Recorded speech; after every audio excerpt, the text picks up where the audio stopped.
يهد الله فلا مضل له ومن يضلل فلا هادي له أشهد أن لا إله إلا الله وحده لا شريك له وأشهد أن محمدا عبده ورسوله صلى الله عليه وعلى آله ومن صار على نهجه وتمسك بسنته إلى يوم الدين وسلم تسليما كثيرا أما بعد. Alhamdulillah, puji syukur kehadiran Allah Subhanahu wa taala.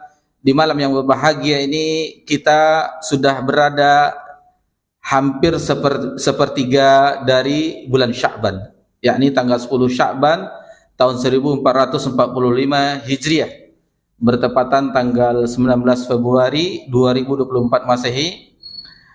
Alhamdulillah, Allah berjumpakan kita di tempat yang mulia, di waktu yang penuh berkah. Menjelang salat Isya kita bisa duduk sejenak bersabar untuk mempelajari agama Allah Subhanahu wa taala. Dan Sya'ban adalah bulan yang dilalaikan banyak manusia, sebagaimana pertanyaan dari sahabat yang mulia Usamah bin Zaid radhiyallahu anhu ketika menyaksikan langsung Nabi kita tercinta sallallahu alaihi wasallam memperbanyak puasa di bulan Sya'ban. Lalu ditanyakan oleh Usamah bin Zaid, kenapa Nabi sallallahu alaihi wasallam memperbanyak ibadahnya di bulan Sya'ban? Lalu Nabi mengatakan bahwasanya syahru yaghfurun nas, yaitu bulan yang banyak dilalaikan oleh manusia. Karena Sya'ban berada di antara baina Rajab wa Ramadan, di antara bulan Rajab, yaitu bulan haram. 4 di antara bulan haram yang mana dilipat gandakan pahala ketika seseorang beribadah di bulan haram tersebut, bulan yang suci. Kemudian setelahnya di bulan Ramadan, bulan yang banyak penuh keberkahan, kemuliaan, keutamaan, yang merupakan salah satu karunia dari Rabb kita Azza wa Jal agar kita bisa memperbaiki diri kita, mendapatkan ampunan dosa dan meraih surga Allah Subhanahu wa taala. Maka di antara 2 bulan itu, bulan Sya'ban banyak dilalaikan manusia. Tetapi Nabi kita tercinta sallallahu alaihi wasallam memperbanyak puasa, dan dijelaskan juga di hadis itu yang diriwayatkan oleh Imam An-Nasa'i dalam sunannya, bahwasanya bulan tersebut bulan yang diangkatnya amal ila Rabbil Alamin, kepada sisi Rabbul Alamin. Jadi Nabi sallallahu alaihi wasallam ketika catatan amalan kita diangkat, Nabi sallallahu alaihi wasallam bahwasanya dia menyukai ana shaim, saya berpuasa. Dan ulama kita menjelaskan juga, memotivasi kita agar memperbanyak puasa di bulan Sya'ban, itu agar kita terlatih ketika menghadapi puasa di bulan Ramadan insyaallah, yang tidak berapa lama lagi insyaallah.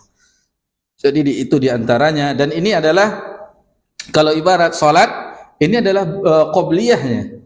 Kalau kita salat kan, salat fardu ada qobliyah, ada ba'diyahnya. Nanti ba'diyahnya insyaallah di puasa 6 bulan Syawal. Jadi kita sudah di antara, sebelumnya kita sudah memulai, dan sesudahnya kita tetap istiqomah berpuasa, melanjutkan puasa walaupun Ramadan telah berlalu nanti di bulan Syawalnya. Kemudian bulan Sya'ban merupakan syahrul qura, yaitu bulannya para qari. Orang-orang soleh terdahulu ketika memasuki bulan Sya'ban, dia telah meninggalkan urusan dunianya. Istilah bahasa kita, sudah ada tabungannya untuk maisha di bulan Sya'ban dan di bulan Ramadan itu sudah terpenuhi, sehingga dia meninggalkan aktivitas maishahnya, mencari penghasilannya. Dimulai membaca Al-Quran di bulan Sya'ban, syahrul qura. Orang-orang yang qari itu di bulan Sya'ban sudah memulai, sehingga di bulan Ramadan sudah terbiasa dengan ayat-ayat Allah Subhanahu wa taala. Firman Allah Subhanahu wa taala, kalamullah, yang mana bulan Ramadan salah satunya bulan yang dimana diturunkannya Al-Quran. Syahrul Ramadan unzila fil Quran, di dalam surah Al-Baqarah.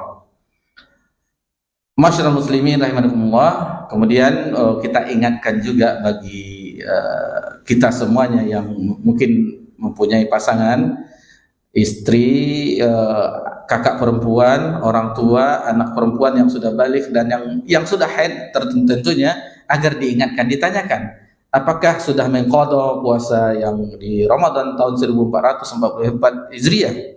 Kalau belum, ini masih ada kesempatannya. Bagi yang datang tamunya atau istilah fikihnya haid, maka diingatkan. Karena waktu cepat berlalu, dikhawatirkan 5 hari menjelang Ramadan baru teringat. Jadi agak susah sehingga Ramadan yang tahun lalu belum diqadha atau diganti, tahu-tahunya Ramadan yang tahun ini memasuki. Jadi itu kita ingatkan kembali. Kemudian salawat beriringkan salam kepada Nabi kita tercinta Nabi Muhammad sallallahu alaihi wasallam. Jadi tadi pagi agak kaget lihat kalender, perasaan ini baru pekan ketiga. Apa salah lihat? Rupanya memang ini pekan ketiga. Kalau jadwal kita insyaallah di pekan keempat, jadi menggantikan salah seorang guru kita yang berhalangan hadir. Jadi tidak ada persiapan, ada inisiatif. Alhamdulillah kita bersama-sama insyaallah mengisi kekosongan ini dengan mempelajari salah satu karya ulama kita. Alhamdulillah sudah diterjemahkan. Judulnya dalam bahasa Indonesia, meneladani Rasulullah SAW dalam berpuasa dan berhari raya. Adapun kalau merujuk ke aslinya, itu judulnya Sifatu Shaumin Nabi sallallahu alaihi wasallam fi Ramadan, Ahkamul Idain fi Sunnatil Mutahhar. Itu yang bahasa Arabnya, tapi alhamdulillah sudah diterjemahkan, yang ditulis oleh Syekh Ali bin Hasan Al-Halabi rahimahullah taala dan Syekh Salim bin Ain Hilali hafizallah. Yang satu sudah wafat dan yang satu alhamdulillah masih hidup. Alhamdulillah, mudah-mudahan Allah memperpanjang umurnya dan memperbaiki amal-amal solehnya, sisa-sisa umur yang begitu juga kita semuanya, alhamdulillah. Jadi kita istilahnya biasanya mendengar kajian, alhamdulillah di hadapan bapak-bapak semuanya ada buku itu yang akan kita pelajari. Jadi sehingga terluput, tidak sempat dicatat, bisa dibaca di rumah. Jadi bukunya tadi ragu-ragu membukanya.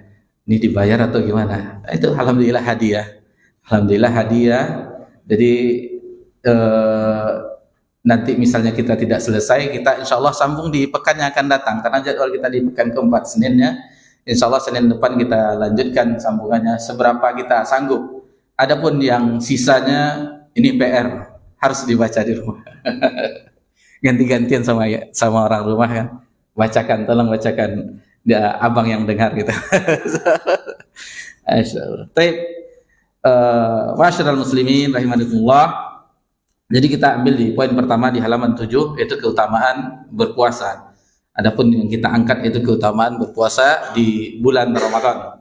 Keutamaan berpuasa di bulan Ramadan, karena kalau untuk puasa tidak untuk puasa wajib itu memang khusus di bulan Ramadan, sebagaimana Allah Subhanahu wa taala berfirman tentang kewajibannya di dalam surah Al-Baqarah ayat 183, ya ayyuhallazina amanu kutiba alaikumusiyam kama kutiba alal ladzina min qablikum la'allakum tattaqun.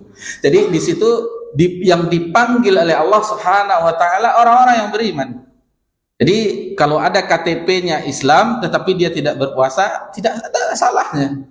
Karena yang diseru di situ adalah orang beriman. Ya ayyuhalladzina amanu kutiba alaikum, wahai orang-orang beriman. Berkata Abdullah bin Mas'ud radhiyallahu anhu ketika diingatkan kepada para sahabat ketika itu, orang yang menimba ilmu kepada Abdullah bin Mas'ud diingatkan, jika ada ayat-ayat di dalam Al-Quran Al-Karim yang dimulai dengan nida, panggilan ya ayyuhalladzina amanu, apapun jenisnya, yang diawali dengan ya ayyuhalladzina amanu, maka pasanglah kuping pendengaran. Karena setelah ayat itu otomatis ada perintah yang wajib untuk diamalkan dan larangan yang wajib untuk ditinggalkan. Jadi kalau ada ayat-ayat yang dimulai dengan ya ayyuhallazina amanu, maka harus diperhatikan apa perintah setelah ayat ini. Seperti dalam surah Al-Baqarah yang kita hafal semuanya, dan mubalik menjelang Ramadan, di bulan Ramadan kebiasaan di negeri kita mayoritas menjelang sholat tarawih ada kultum, ada tausiahnya. Itu sebagian besar kaum muslimin yang kita saksikan di negeri kita ini, Bada Isya itu membawakan ayat ini dan kita menghafal semuanya. Jadi yang dipanggil kutiba. Jadi telah dari kata kataba yang sudah tertulis dalam Al-Qur'anul Karim dibaca oleh umat Islam sampai akhir zaman. Ada kok di dalam Al-Qur'an tertulis. Jadi tertulis alaikumusiyam untuk berpuasa. Jadi diwajibkan juga kepada umat-umat sebelummu. Jadi umat-umat sebelumnya diwajibkan juga berpuasa. Bukankah kita mengetahui Nabi sallallahu alaihi wasallam melarang kita berbuka puasa sampai telat, sampai melihat bintang. Karena orang-orang sebelum ahlul kitab, orang-orang ahlul kitab berbukanya sampai melihat bintang. Adapun kita pas tenggelam matahari maka berbuka, disegerakan berbuka. Disegerakan berbuka. Bagi yang berpuasa tadi disegerakan, mungkin berbuka dulu di rumah. Alhamdulillah di sini agak tadi ini kayaknya pas nih ke Masjid Ali bin Abi Thalib. Pas orang komat datang, qadarullah masyafa'al macet. Ini masbuk jadinya, la haula wala quwata illa billah. Jadi alhamdulillah tadi sempat makan kurma. Ini sempat nih kayaknya masih lama karena waktu pertama pengalaman di sini dilihat udah panjang doanya belum komat-komat juga. Ini kayaknya lama masa jedanya. Tapi qadarullah masyafa'al rupanya di bagian di situ macet rupanya pas maghrib. Ya, pas mikir kok orang nggak sholat maghrib kok pada di jalan di sana. Nah, itulah kita berencana tapi kehendak Allah juga yang terjadi. Kemudian di dalam hadis juga disebutkan hadis yang sahih diriwayatkan Imam Bukhari dan Imam Muslim dari Ibnu Umar, bunya Islam ala khams, sesungguhnya Islam itu dibangun atas 5 yang kita ketahui syahadat la ilaha illallah wa anna muhammadar rasulullah, kemudian iqamis shalah wa itaiz zakah wal hajj wa tasawwur ramadan atau kama qala Rasulullah SAW. Jadi itu jelas, dan kalau kita lihat buku-buku ulama kita, para fuqaha ahli fikih di dalam kitab-kitabnya itu sudah sepakat, tidak ada berselisih. Berselisih ulama tentang masalah ini. Biasanya kalau kita belajar fikih kan ada perselisihan, khilaf para ulama. Ini tidak ada khilaf, ijma semua ulama bahwasanya puasa Ramadan itu wajib bagi yang tentu ada syarat-syaratnya. Jadi masih banyak sebenarnya yang harus kita pelajari menjelang bulan Ramadan untuk mengulang-ulang pelajaran kita yang dulu-dulu, kita ingatkan kembali. Dan ini adalah bekal bagi kita di antara bekal-bekal yang lainnya. Di antara bekal yang lainnya misalnya kita menambah ketaatan, juga bekal ilmu. Karena berbeda orang yang mengetahui dengan orang yang tidak mengetahui. Hal yastawil ladzina ya'lamuna wal ladzina la ya'lamun? Apakah sama orang yang mengetahui dengan orang yang tidak mengetahui? Tentu tidak. Tentu tidak. Misalnya kita mengetahui bahwasanya mau pergi ke pasar pagi Arengka, ada jalan yang lebih bagi yang penduduk di sini tentu lebih tahu dia jalan motongnya yang tidak terlalu macet. Adapun orang yang tidak mengetahui mungkin lewat jalan ini yang diketahui itu berbeda, orang yang mengetahui dengan orang itu secara contohnya. Adapun secara praktek ilmu tentu berbeda. Orang yang mengetahui, dia mengamalkan ilmunya dan dia mengetahui keutamaan tentang puasa di bulan Ramadan, terkhusus bagaimana keutamaan bulan Ramadan, tentu sambutannya berbeda dengan orang yang tidak mengetahui. Apalagi orang yang jahil, yang takut, udah ketakutan. Nah, ke bulan puasa lelita vario siama. Ini ada umat Islam yang seperti itu. Sudah cemas dia dengan masuknya bulan Ramadan.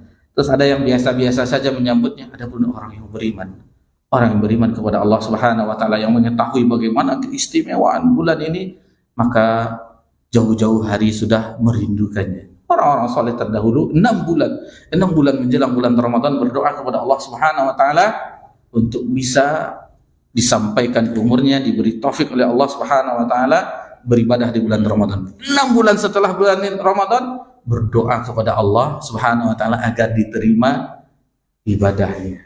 Kalau kita sudah nampak kue rayo, tidak ada ibadah diterima lagi. Ya, santuang kue rayo. La haula wala quwata illa billah. Begitulah mereka yang mengetahui. Begitulah kerinduan mereka. dan bagaimana tamu yang agung ini, bulan yang ini merupakan karunia Allah Subhanahu wa taala, tentu kita sambut dengan riang gembira. Baik, di sini muallif rahimallahu taala membawakan firman Allah Subhanahu wa taala dalam surah Al-Ahzab ayat 35 ini menjelaskan bahwasanya innal muslimina wal muslimati wal mu'minina wal mu'minati wal qanitina wal qanitat was shadiqina was shadiqat. Jadi sesungguhnya orang-orang Islam laki-laki, orang Islam perempuan, orang beriman laki-laki dan orang beriman perempuan, orang yang taat laki-laki dan taat perempuan, was shadiqina was shadiqat, orang yang jujur, yang benar dari laki-laki dan perempuan, was sabirina was sabirat, orang yang sabar laki-laki dan sabar perempuan, wal khashi'ina wal khashi'at, orang-orang yang khusyuk laki-laki dan perempuan, wal mutasaddiqina wal mutasaddiqat, orang yang bersedekah baik laki-laki dan perempuan, was-shaimina was-shaimat. Ini dia, orang laki-laki yang berpuasa dan orang perempuan yang berpuasa, wal hafizina furujahum wal hafizati waz-zakirina Allah katsira wadzakirati 'addallahu lahum maghfiratan wa ajran 'azima.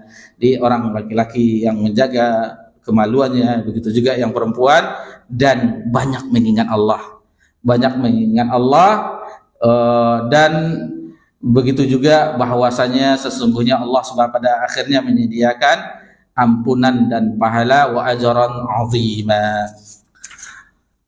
Jadi kita mengetahui bahwasanya banyak di ayat Al-Quran dan hadis yang menjelaskan tentang bagaimana keutamaan ibadah puasa tersebut. Seperti di dalam surah Al-Baqarah ayat 184, wa antasumu khairul lakum in kuntum ta'lamun.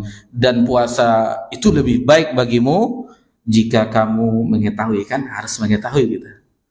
Jadi harus tahu kita bagaimana tentang keutamaan-keutamaan tersebut, sehingga kita meraih dengan semangat, motivasi yang tinggi, apa namanya istilahnya, mutiara-mutiara atau harta tersimpan di bulan Ramadan. Harta-harta atau pahala-pahala yang tersimpan di sisi Allah yang kita rebut di bulan Ramadan.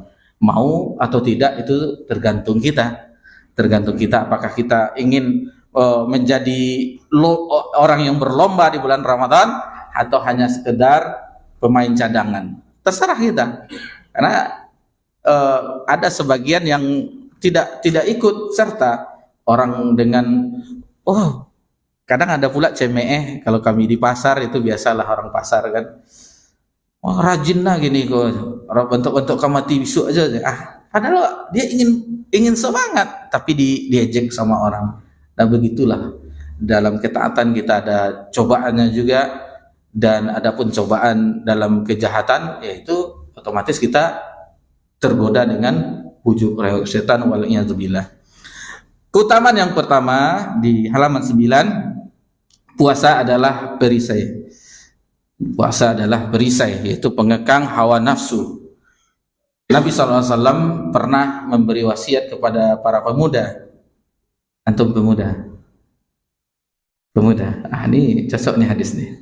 Jadi Nabi SAW bersabda kepada pemuda, ya ma'syaral sabab, wahai sekalian pemuda, wahai para pemuda, man istata'a minkum alba'ah, apabila di antara kamu sudah mampu maksudnya untuk menikah, ya tidak harus kaya dulu, yang penting ada kemampuan untuk menikah itu, maka kata Nabi, faltazawwad, maka menikahlah, karena fa innahu aghaddul lil basar. Menikah itu kata Nabi SAW di hadis ini akan menundukkan pandangan, wa ahsanul lil faraj, dan akan menjaga kemaluan. Wa man lam yastati', bagi yang belum mampu kata Nabi, fa alaihi bisawm, maka hendaklah kamu berpuasa, fa innahu lahu wija, karena puasa itu adalah perisai tameng. Jadi ini keutamaan pertama, yaitu mengekang hawa nafsu. Sebenarnya banyak, selain kita dikekang hawa nafsu kita dengan puasa, juga dari bantuan dari luar. Apa bantuan dari luar? Di hadis Nabi SAW disebutkan bahwasanya pintu-pintu neraka ditutup, dan tidak ada satupun yang dibuka. Kemudian pintu-pintu surga dibuka, tidak ada satupun yang ditutup. Dan setan-setan pun dibelenggu. Dari musuh dari luar pun juga dibantu juga, setan-setan tidak mengganggu, jin-jin yang jahat tidak mengganggu. Jadi mudah sebenarnya kita beramal di bulan Ramadan, tetapi yang tadi harus ada keimanan, keilmuannya tentang bulan Ramadan tersebut. Kalau tidak ya tidak seperti penyambutan pesta rakyat yang beberapa minggu yang lalu, hari yang lalu, itu bagaimana orang menyambutnya, sampai perang argumen dan segala macamnya. Bagaimana pengetahuan kita, bergembiranya kita menyambut bulan Ramadan. Kemudian bahwasannya dari kita mengetahui bahwasannya dunia, tentang kenikmatan dunia, bagaimana seseorang ingin menuju Allah Subhanahu wa taala itu sangat berat. Di dalam hadis diriwayatkan oleh Anas bin Malik radhiyallahu anhu yang diriwayatkan oleh Muslim, Nabi SAW bersabda, "Huffatil jannatu bil makarih." Jadi surga itu dikelilingi dengan sesuatu yang tidak disukai oleh hawa nafsu. Wa huffatin naru bisyahawat, dan neraka itu dikelilingi dengan syahwat. Ini syahwat kita sudah dikekang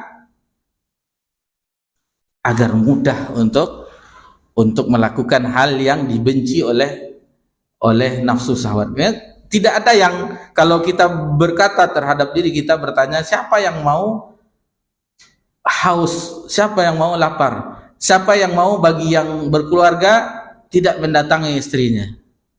Ini halal, tetapi untuk siang hari Ramadan, mulai dari fajar sampai terbenam matahari, haram, diharamkan di siang ya. Tidak disenangi oleh nafsu kita, tetapi itulah agar melatih kita. Yang pertama dijelaskan oleh ulama hikmahnya, agar jiwa-jiwa kehewanan yang ada itu bisa disembelih, bisa dihilangkan atau diminimalkan. Kemudian yang jelas hikmahnya di ayat yang awal tadi kita sebutkan, la'allakum tattaqun, agar kita menjadi hamba yang bertakwa. Kemudian Nabi sallallahu alaihi wasallam bersabda di halaman 10, "Ma min 'abdin yasumu yawman fi sabilillah illa ba'adallahu bidzalika wajhahu 'anil nari sab'ina kharifa." Jadi tidaklah seorang hamba, kata Nabi sallallahu alaihi wasallam, berpuasa satu hari di jalan Allah, melainkan Allah akan menjauhkan wajahnya dari api neraka sejauh perjalanan 70 tahun. Bayangkan, Allah akan menjauhkan bagi orang yang berpuasa fisabilillah di jalan Allah, Allah akan jauhkan wajahnya dengan api neraka sejauh 70 tahun perjalanan. Kemudian Nabi SAW juga bersabda, "Asyamu junnah." Puasa itu adalah perisai, yastajinnu bihal 'abdu minan nar, melindungi seorang hamba dari neraka. Selain itu ada hadis lagi, Nabi SAW bersabda, "Man shoma yauman fi sabilillah, ja'alallahu bainahu wa bainan nar khandaqan kama bainas samai wal ardh." Jadi bagi yang berpuasa di jalan Allah, maka Allah akan menjadikan antara dirinya dan neraka satu parit, khandaq satu parit, dan jaraknya antara langit dan bumi. Bagaimana Allah menyelamatkan seseorang hambanya di bulan Ramadan, dan itu di setiap malam bulan Ramadan.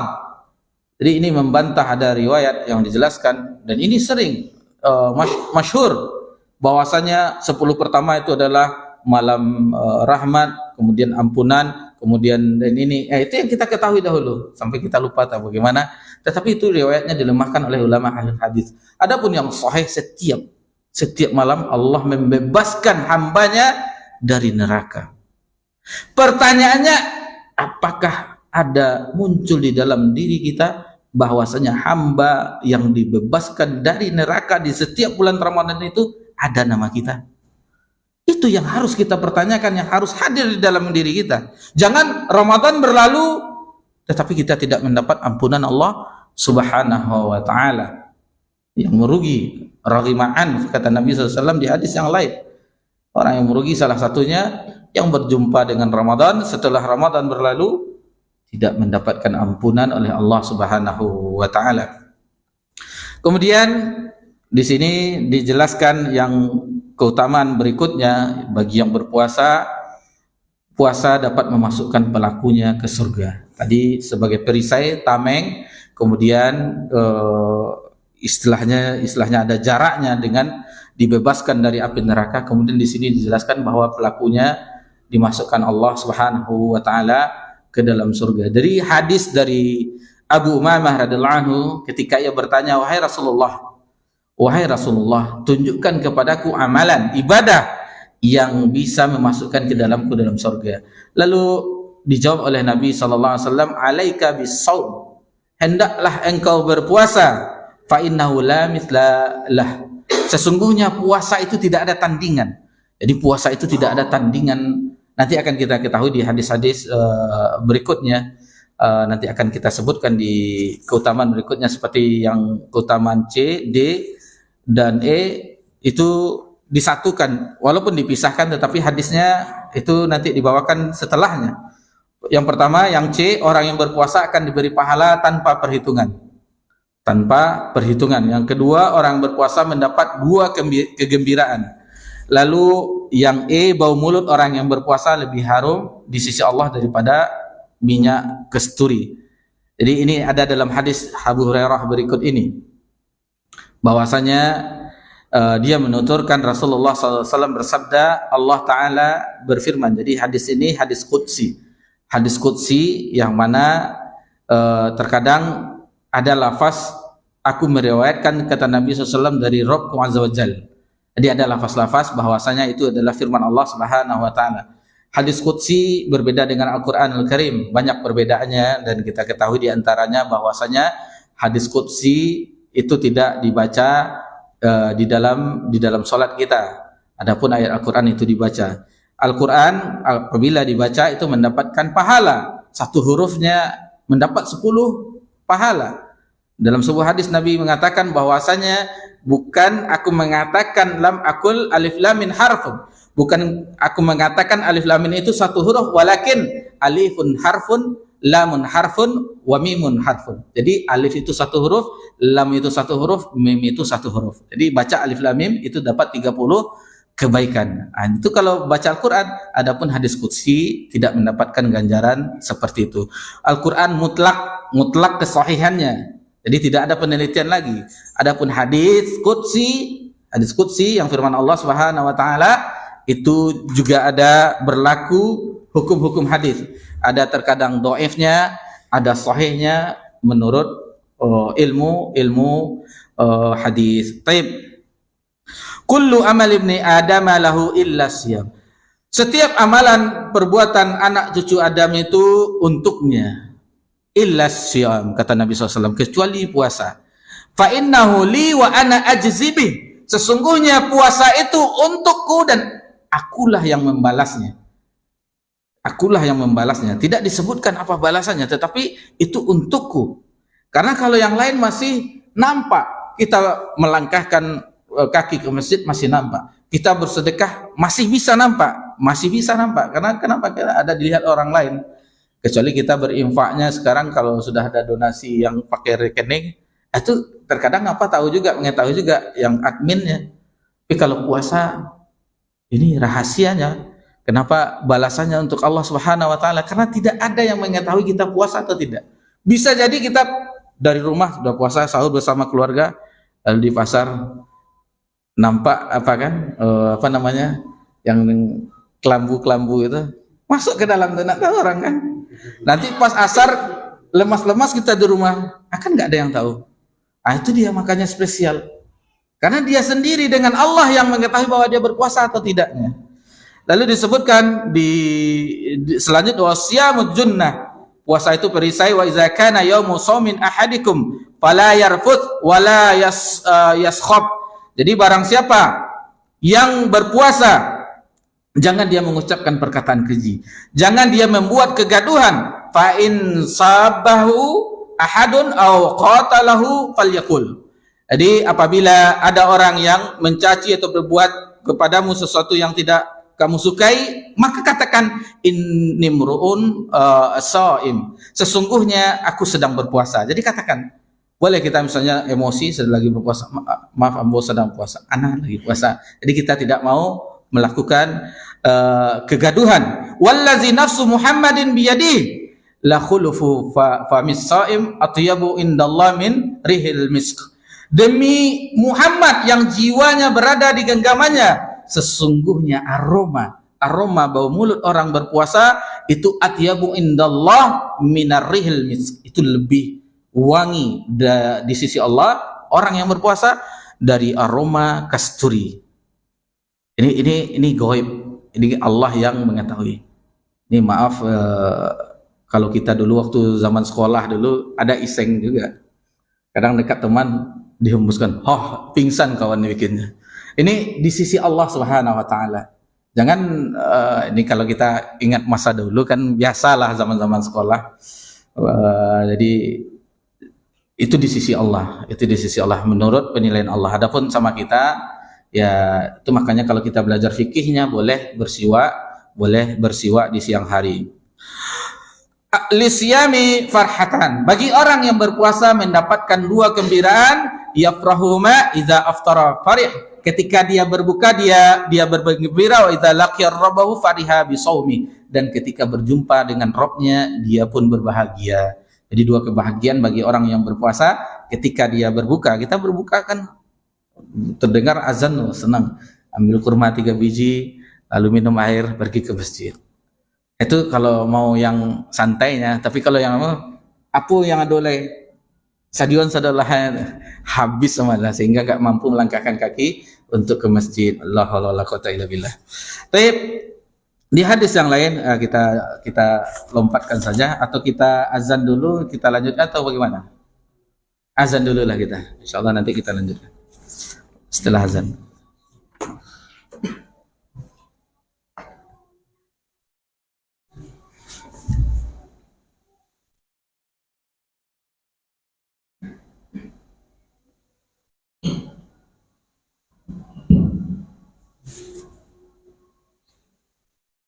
Allahu Akbar, Allahu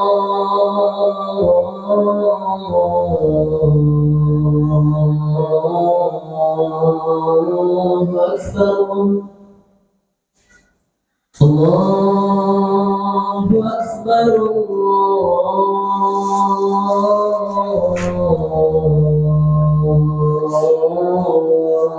Allahu Akbar. Asyhadu an la ilaha illallah.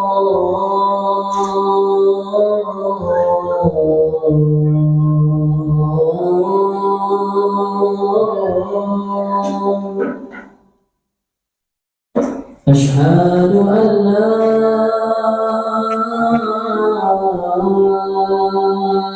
ilaha illallah. Asyhadu anna Muhammadar Rasulullah.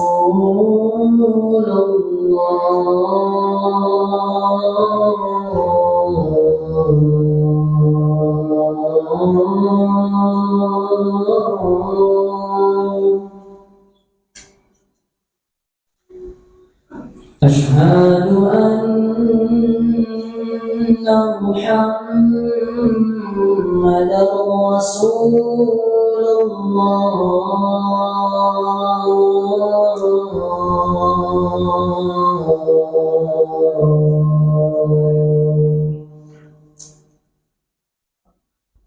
Hayya 'alas shalah.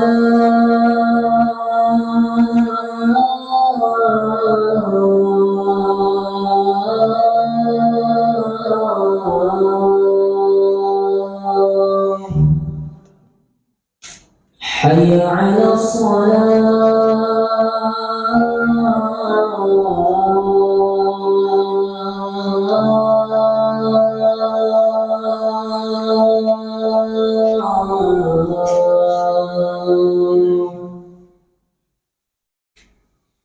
حي على الفلاح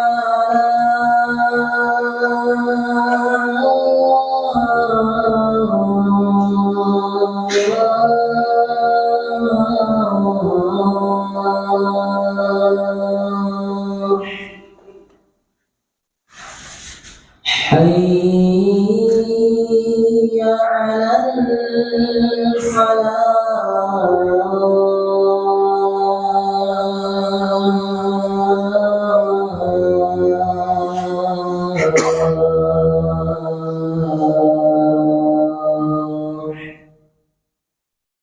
الله أكبر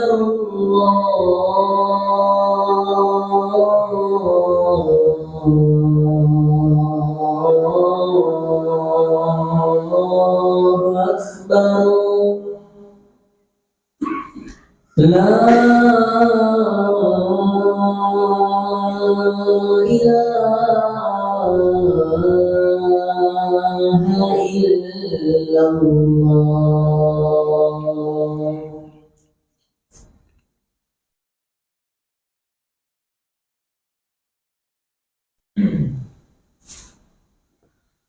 Alhamdulillah wassalatu wassalamu ala Rasulillah ma ba'd. Tadi kita telah membahas bersama-sama ada beberapa keutamaan bagi orang yang berpuasa, yaitu yang terakhir tadi digabungan di satu hadis, orang yang berpuasa akan diberi pahala tanpa batas, tanpa perhitungan. Kemudian orang yang berpuasa mendapat 2 kegembiraan. Kemudian bau mulut orang yang berpuasa lebih harum di sisi Allah daripada minyak kasturi. Kemudian di riwayat Imam Bukhari di halaman 13, Nabi sallallahu alaihi wasallam bersabda, "Yatsruku ta'amahu wa syarabahu wa syahwatah min ajli." Dia meninggalkan makanan, minuman dan syahwatnya karena aku, kata Allah Subhanahu wa taala. Ini hadis qudsi juga. Asyamu li, kata Allah Subhanahu wa taala dalam hadis qudsi ini, dan syahwatnya karena aku. Wa ana ajzi bih, dan aku akan membalasnya, yang akan membalasnya. Wal hasanatu bi asyri amsalihha, dan satu kebaikan akan dibalas dengan 10 kebaikan sepertinya. Jadi kalau semua amalan yang kita ketahui itu dibalas 10 kali lipat. Ada yang sampai 700 kali lipat seperti sedekah. Itu satu bijinya nanti ada tangkainya, satu tangkai ada 7, ada setiap tangkai itu berbuah 100, jadi 700 kali lipat. Adapun untuk puasa tidak ada balasannya, tanpa ada hitungannya, karena itu nanti Allah Subhanahu wa taala yang akan membalasnya di akhirat. Merupakan kebanggaan bagi kita ketika berjumpa dengan Allah, Allah langsung yang memberikan ganjarannya di akhirat kelak. Sementara di dalam riwayat Imam Muslim disebutkan, kullu a'mal ibni Adam yudha'af. Setiap amal manusia Bani Adam akan dilipat gandakan. Al-hasanatu bi asyri amsalihha. Ini sama juga tapi riwayatnya berbeda. Satu kebaikan akan dibalas dengan 10 kebaikan sepertinya, illa sab'imi'ati di'. Ini yang kita sebutkan tadi, hingga 700 kali lipat. Qala Allah Ta'ala, kemudian Allah Ta'ala berfirman, illa shaum, kecuali puasa. Fa innahu li, sesungguhnya puasa itu untukku, kata Allah Subhanahu wa taala, wa ana ajzibi, dan akulah yang akan membalasnya. Yada'u syahwatahu wa ta'amahu min ajli wa lisaim farhatan. Jadi sama dengan hadis yang pertama tadi, farhatu inda fitri wa farhatu inda liqa'i rabbi. Jadi orang berpuasa itu mendapat 2 kebahagiaan ketika berbuka dan kebahagiaan ketika berjumpa dengan Rabbnya di akhirat kelak. Alhamdulillah, itu nikmat yang paling tinggi, seorang yang bisa melihat Allah Subhanahu wa taala di akhirat. Puncak kenikmatan tertinggi di surga Allah Subhanahu wa taala. Itu bagi orang yang beriman, itu jiwanya sudah gelisah bagaimana dia ingin merebut medali di bulan Ramadan yang disediakan ini.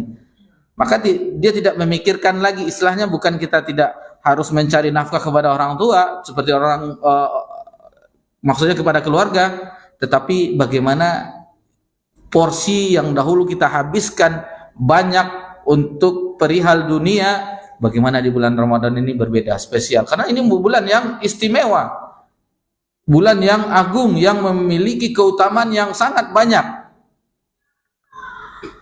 Lalu di bagian hadis tersebut disebutkan bagian akhirnya wala khulufu fami shaim indallah atyabu minar rihil misk.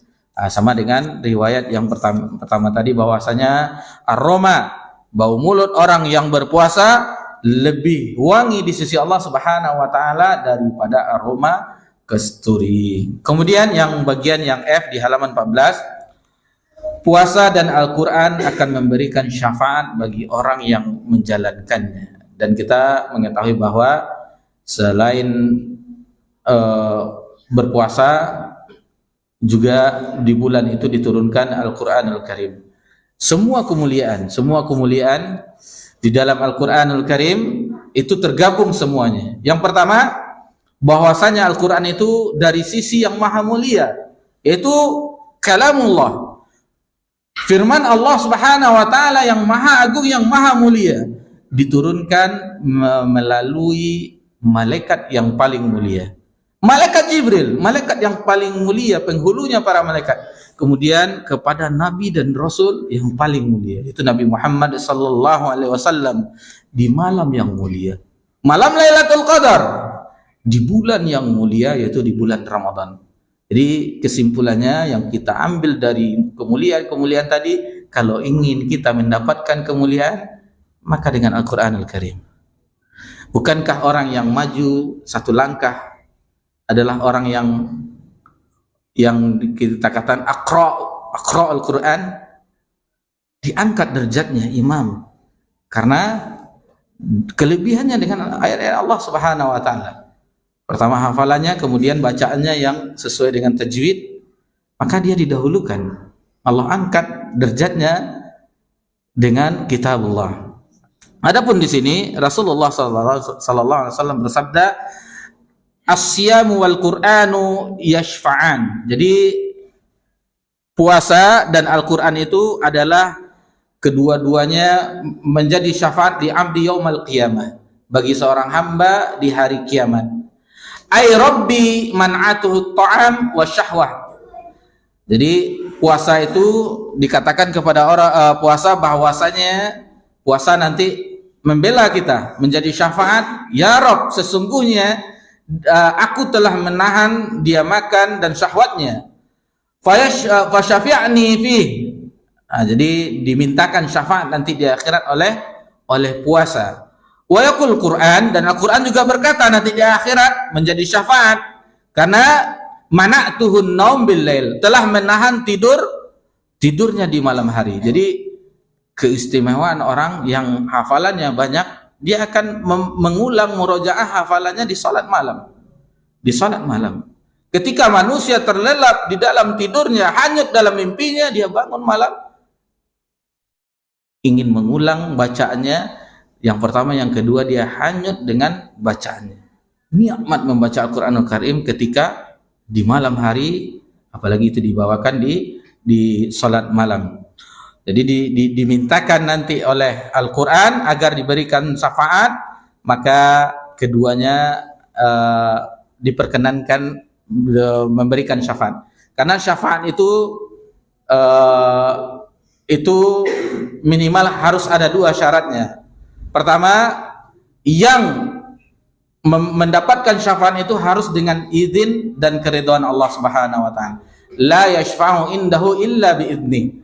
Jadi pertama diizinkan oleh Allah Subhanahu wa taala, yang kedua diridhoi oleh Allah Subhanahu wa taala. Itu syaratnya. Bukankah kita ingat hadis syafaatul uzma, ketika manusia berbondong-bondong pergi ke Adam bersalah karena mendekati pohon yang dilarang, lalu dicampakkan ke bumi, malu dia kepada Allah Subhanahu wa taala. Kemudian manusia berbondong-bondong di hari kiamat menuju Nabi Nuh, rasul pertama. Nabi Nuh bersalah, dia berdoa kepada Allah agar dibinasakan kaumnya dengan banjir tersebut, seolah berdosa. Kemudian pergi ke Nabi Ibrahim. Nabi Ibrahim pun dia merasa berdosa ketika telah berbohong, menghancurkan berhala-berhala, meninggalkan satu berhala yang besar, berbohong seolah ditanya bahwa berhala itu yang menghancurkan. Tanyakan ke berhala. Seolah Nabi Ibrahim berbohong, padahal tidak berbohong. Lalu pergi ke Nabi Musa. Nabi Musa juga merasa bersalah ketika orang dari kaum Fir'aun dan Bani Israel berkelahi dilerai oleh Nabi Musa, karena Nabi Musa adalah orang yang kuat, qawi wal amin, seorang yang ketika kisah mencari air itu, bahwasanya Nabi Musa itu orang yang kuat dan amin, maka nikahkanlah dengannya katanya. Jadi Nabi Musa yang kuat, memang kuat fisiknya. Ketika melerai itu, maka terbunuhlah orang dari bukan dari Bani Israel, tapi dari kaum Fir'aun, sehingga dia dikejar-kejar. Lalu pergilah orang ke Nabi Isa. Di dalam hadis itu tidak disebutkan kesalahan Nabi Isa. Lalu Nabi Isa pun angkat tangan, akhirnya disarankan kepada Nabi Muhammad SAW. Maka berbondong-bondonglah manusia ke Nabi Muhammad SAW. Maka Nabi SAW menuju aras Allah Subhanahu Wa Taala. Ini hadis yang panjang diriwayatkan oleh Muslim dalam sahihnya.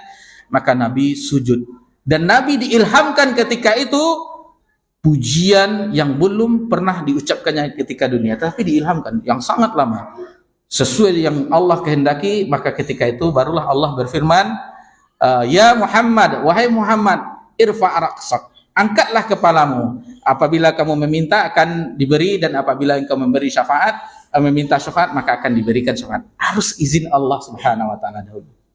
Jadi Nabi Muhammad SAW memberikan syafaat al-uzma harus dengan izin Allah Subhanahu wa Ta'ala. Dan begitu juga Al-Quran dan puasa juga harus dari izin Allah Subhanahu wa Ta'ala, baru pelakunya orang yang berpuasa dan orang yang membaca Al-Quran itu mendapatkan syafaat di hari kiamat kelak. Kemudian poin yang G, yang halaman 15, puasa sebagai kafarat, penebus kesalahan. Kalau kita belajar hukum-hukum, kafaratnya adalah berpuasa 3 hari puasa, itu salah satunya yang di sini disebutkan oleh mu'alif. Yang pertama, tidak mencukur rambut ketika ihram, baik karena sakit atau karena gangguan di kepala sementara ia tidak mampu membayar dam berupa hewan kurban, maka dia berpuasa. Kedua, membunuh seorang yang mendapatkan jaminan secara tidak sengaja, itu ada nanti tidak bisa membayar dia, maka dia berpuasa. Yang ketiga, orang yang melanggar sumpah, apabila dia tidak sanggup memberi makan, memberi pakaian, maka berpuasa. Yang keempat, membunuh binatang buruan pada saat ihram, orang yang melanggar saat larang-larang ihram. Kemudian melakukan zihar. Yang kelima, ini semuanya dijelaskan, dibawakan oleh mu'alif mulai dari halaman 15, 16, 17, itu dijelaskan. Mungkin bisa dibaca nanti ayatnya, dan ada terjemahannya juga. Mungkin bisa dipelajari nanti, dibaca-baca.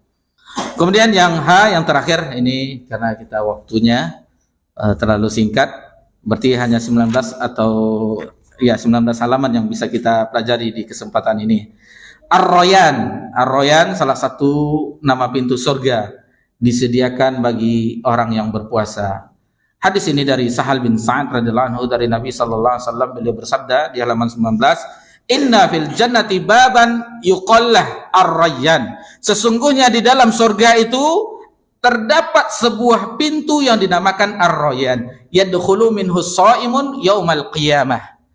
Pada hari kiamat orang-orang berpuasa akan masuk melalui pintu itu. La yadkhulu minhu ahadun ghairuhum. Dan tidak akan dimasuki oleh selain orang yang tidak berpuasa. Jadi hanya khusus untuk orang berpuasa. Faiza dakhalu ughliqa. Apabila orang-orang berpuasa sudah masuk semuanya, maka pintu itu ditutup. Falam yadkhul minhu ahad, dan tidak ada seorang pun yang masuk kecuali orang-orang yang berpuasa. Faiza dakhala akhiruhum ughliqa. Jadi barang siapa yang sudah masuk ke dalamnya dan sudah dikunci tadi, waman dakhala syariba, dan dia akan minum. Waman syariba lam yazma abada, dan siapa yang minum maka dia tidak akan pernah haus selamanya. Nah, itu balasan bagi orang khusus pintunya di akhirat kelak di sorga, yaitu pintu Ar-Rayyan. Karena ada namanya pintu solat bagi ahli yang solat, ada namanya pintu jihad bagi orang yang berjihad, dan adapun semua pintu itu disediakan oleh sahabat yang mulia Abu Bakar As-Siddiq. Abu Bakar As-Siddiq di sebuah riwayat ditanya oleh Nabi SAW, siapa yang puasa hari ini? Semua diam para sahabat. Maka Abu Bakar pun, saya ya Rasulullah. Siapa yang melihat orang sakit hari ini? Abu Bakar lagi yang menjawab, saya ya Rasulullah. Siapa yang memberi makan orang miskin hari ini? Masih Abu Bakar yang lain pada diam. Abu Bakar menjawab, saya ya Rasulullah. Kemudian ditanyakan siapa yang mengantar jenazah pada hari ini? Masih Abu Bakar. Pantaslah Abu Bakar mendapatkan masuk surga dari pintu mana saja. Dan untuk kaum muslimah, sebutkan kepada istri kita di rumah atau anak perempuan atau apa, kebahagiaan bagi mereka. Mereka tidak perlu berjihad, mereka tidak perlu bagaimana laki-laki di dalam mengamalkan Islam ini. Cukup baginya pertama salat 5 waktu, kemudian puasa bulan Ramadan, ketiga patuh kepada suami. Patuh kepada suaminya, kata Nabi SAW, masuk surga dari pintu mana saja. 1, 2 nih biasanya mudah bagi muslimah. Yang berat itu yang ketiga, patuh pada. Kalau tidak melawan ada itu memang berat. Tapi kalau sebenarnya mereka mengetahui, mudah bagi mereka. Ada kisah Fatimah binti Qais kalau tidak salah. Memang orang-orang dahulu, apalagi wanita Ansor, mereka adalah orang-orang yang tidak malu dalam mempelajari agama Allah Subhanahu wa taala. Di Sahih Muslim di bab taharah, di kitab taharah, itu bagaimana cara membersihkan ketika setelah haid, sampai sedetail-detail ditanya. Sampai ada sebagian ummahatul mukminin malu dia, karena di salah seorang istri Nabi SAW sampai malu dia. Sampai ditarik, maksudnya begini-begini. Begitu juga masalah mimpi, apakah perempuan juga mimpi sebagaimana laki-laki agar dia mandi. Sehingga ummul mukminin sebagian, kalau tidak salah Aisyah atau siapa, jadi ditutupnya mukanya karena malu, karena pertanyaan. Tetapi begitulah wanita Ansor, rasa malu tidak menghalanginya untuk mempelajari agama Allah Subhanahu wa taala. Karena ini menyangkut ibadah khusus untuk wanita. Jadi ada kisah Fatimah binti Qais kalau tidak salah, kita secara makna saja. Dia menghadap kepada Rasulullah SAW. Rasulullah bersama sahabat berkumpul di Masjid Nabawi, lalu ditanyakan, wahai Rasulullah, lalu disebutkan keutamaan laki-laki, bahwasanya mereka ada ini, mereka sholat berjamaah, sholat Jumat, mereka berjihad, sementara kami perempuan mengurus anak-anak mereka. Itu. Lalu dikatakan oleh Nabi, lebih kurang hadis itu, maka dia berbalik dengan gembira. Allahu Akbar, dia bergembira. Rupanya tidak mudah sekali bagi perempuan untuk masuk surga, tetapi cobaannya yang ketiga tadi yang berat, yaitu patuh kepada suami. Maksudnya dalam yang ma'ruf, bukan yang mungkar, itu tidak boleh. Nah, itu yang susahnya. Berat, ujian terberat bagi seorang wanita muslimah patuh kepada suaminya. Apalagi kalau suaminya minta izin nambah lagi. Itu berat. La haula wala quwata illa billah. Ini kalau bapak-bapak kalau masalah itu semangat. Mungkin itu saja yang bisa kita bahas. Bagi yang ada buku ini di tangannya, insyaallah di Senin yang depan mohon dibawa kembali, karena kita lanjut insyaallah tentang Ramadan. Seberapa sanggup kita mempelajarinya di tempat kita ini, di masjid kita ini. Adapun sisanya tadi kita ulang lagi, PR harus dibaca sampai habis. Ya, karena ini kita menyambut manusia, misalnya dia punya kedudukan wali kota, bupati atau apa, caleg misalnya yang ingin belusukan, kita sambut. Wah, ini sementara ini bulan yang agung di sisi Allah. Allah memilih keutamaannya. Tidak mungkin kita biasa-biasa saja penyambutannya. Harus kita sambut dengan keimanan. Karena panggilannya ya ayyuhallazina amanu, kita sambut dengan keimanan. Kita istirahat dulu, kita istirahatkan jiwa kita dengan amal ibadah kepada Allah Subhanahu wa taala. Mungkin sampai di situ dahulu, insyaallah di Senin yang akan datang kita lanjutkan untuk mempelajarinya bersama-sama. Mohon maaf jika ada kesalahan dalam penyampaian, maka kita akhiri dengan subhanakallahumma wa asyhadu an la ilaha illa anta astaghfiruka wa atubu ilaik. Wassalamu ala nabi Muhammad sallallahu alaihi wasallam wa ala alihi washabbihi ajmain. Walhamdulillahi rabbil alamin. Wassalamualaikum warahmatullahi wabarakatuh.